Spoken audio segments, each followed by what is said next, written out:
Hello guys, welcome back to yet another video. So in this video, we'll be trying to solve the 128th Leetcode problem, that is longest consecutive sequence.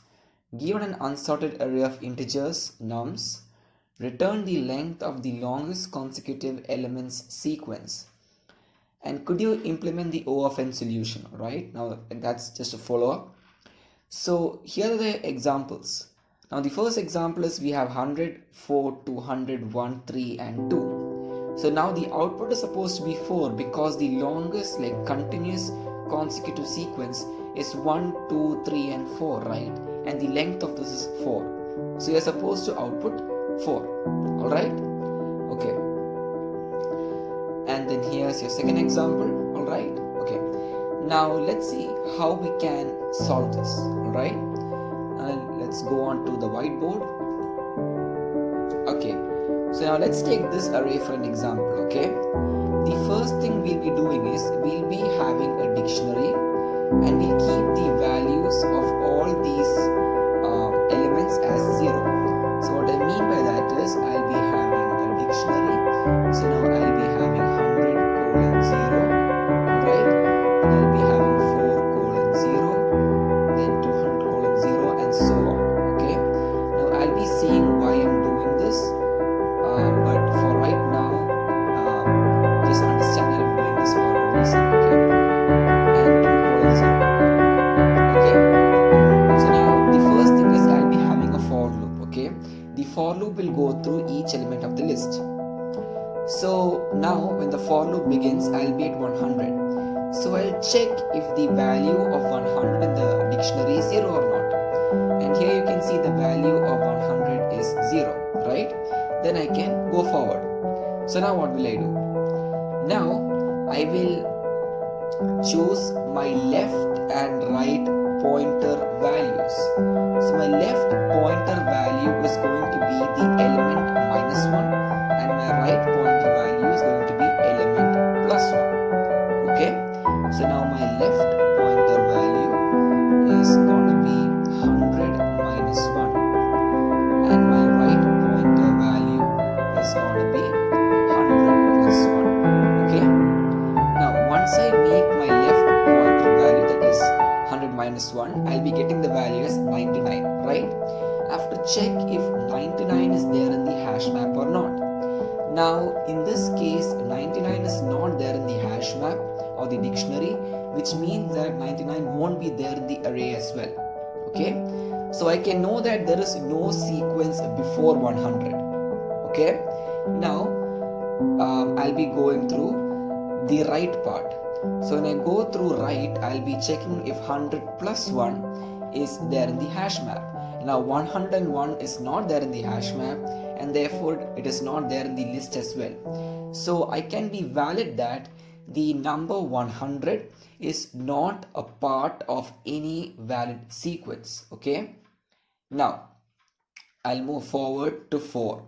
When I move to 4, I will check if the value is 0 or not. It is 0, then we can continue. All right, let me just erase this for now. And okay, now I have one more thing to say. I'll be having a variable called count. So count will be equal to 1. Now I'll say what this does. Okay, now left, what is left gonna be? Left is gonna be 4 minus 1 and right is gonna be 4 plus 1. Okay, so now I'll be having a while loop. I will check if left is there in the hash map or not. So now 4 minus 1, it is there in the hash map. So 3 is there in the hash map, which means that it is also there in the list. So I know that 4 can be a part of the sequence. Okay, so now since I found since I found that 4 minus 1 is there in the hash map, I can increment count by 1. So I'll add 1 to count. Okay, right. Now I'll again be having a while loop. So I'll again do 4 minus 1 minus 1. So we'll get 2 as the answer. Now we know that 2 is also there in the dictionary, which means that it is there in the array. So now 2, 3, 4 can be a valid sequence. So I will add one more to the variable count. Okay, Now when I'll do 2 minus 1, I will know that 1 is also there in the array, right? 1 is there in the array. So now I know that 1, 2, 3, 4 can be a valid sequence. So now I'll again increment count by 1. So now the value of count will be equal to 4, right? Okay. So now from 1, when I'll again like minus 1 from 1, I will get 0. And I know for a fact that 0 is not there in a hash map, so it's not there in the array as well. Okay, so now that is it. So now that's our longest sequence because it contains 4 elements. Okay, now I'll move on to the right part of it. So I'll do 4 plus 1 and check if 4 plus 1 is there in the dictionary or not. Now 5 is not there in the dictionary, and which means that it is not there in the array also. So now we got count as equal to 4. Now we'll also be having one more variable called answer, which will be holding our main answer. By default it will be 0. So now why we are having a variable called answer is that because we can have more than one sets of sequences in an array, okay, but we have to choose the longest sequence, okay, like we have to choose the longest one. So I'll be having a line of code saying I want to choose, now answer will be equal to the max of answer and count. So now answer will be equal to 4, right? Which means that the longest sequence we found has a length of 4. Okay. Now I forgot to mention one more thing. Whenever we find, or like whenever we subtract or add a value and find that in the hash map, we will change its value from 0 to 1. Okay, now we change value from 0 to 1 so that we do not like come across them again. Okay, so now we found 4. So I'll be, actually we don't need to change 4 because we already went through it. I have to change everything that came after 4. Now I have to change 1, 3 and 2. Okay, now the values of all these will get incremented by 1. So now it will be 1 1, 3 1 and 2 1. Okay, right. Now I will go to the next element, which is 200. Okay, now I'll repeat the same exact thing. I will search for the left value, which is 200 minus 1 and 200 plus 1. I know that neither of them are there in the array, so the loop breaks. Okay, now when I go to 1, I have to check if the value of 1 is 0 in the hash map or not. Now it is not 0. So now if it's not 0, it shows that 1 is already a part of some other sequence. So we don't want to go through 1. Then when we'll go to the next element as well, we can see that it has a value of 1, which means that it is also a part of some other sequence. Then we'll again go to the next element, that is 2. We again know that it's 1, which means that it's a part of another sequence. So now that's basically it. Now at the end you can return answer. So yeah, that's how you solve this problem.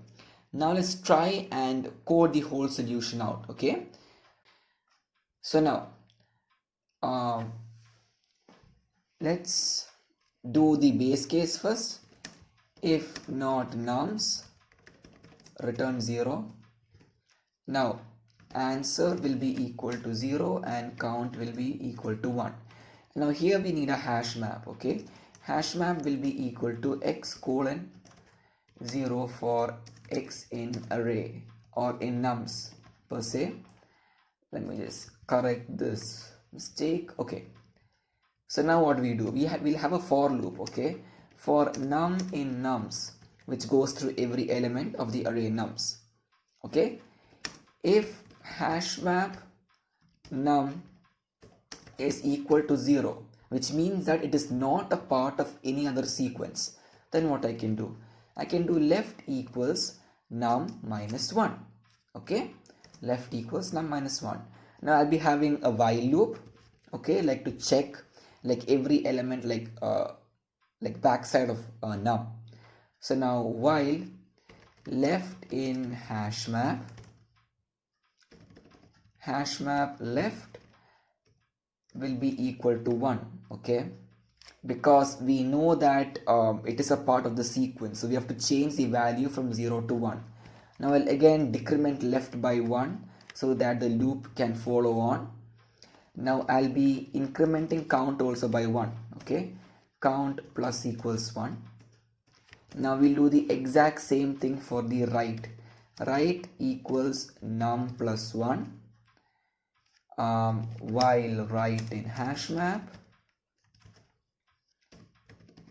right is equal to 1.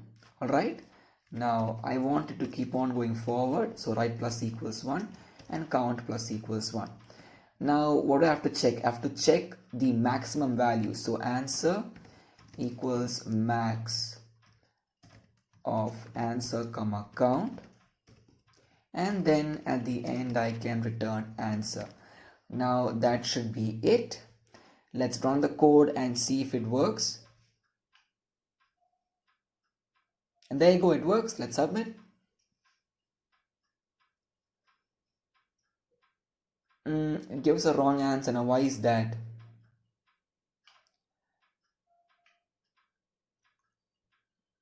We got the output as 17.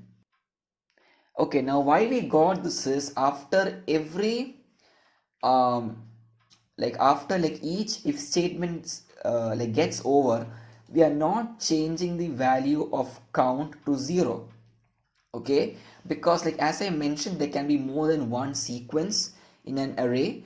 So after we find every sequence, we are supposed to reset the value of count to 1, that is okay, not 0 to 1.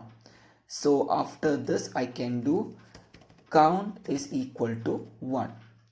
Now it should work. Let's just run the code again to just confirm, and it works. Let's see if it gives us an error now or if it accepts it. And there you go, it works. But why is it so slow? Let me just see if I can get a faster time on this,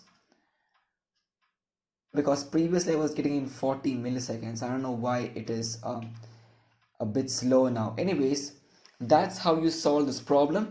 Hopefully you guys got the idea. If you have any doubts, do leave them in the comment section down below. And that's it for this video, and I'll see you in the next one. Bye.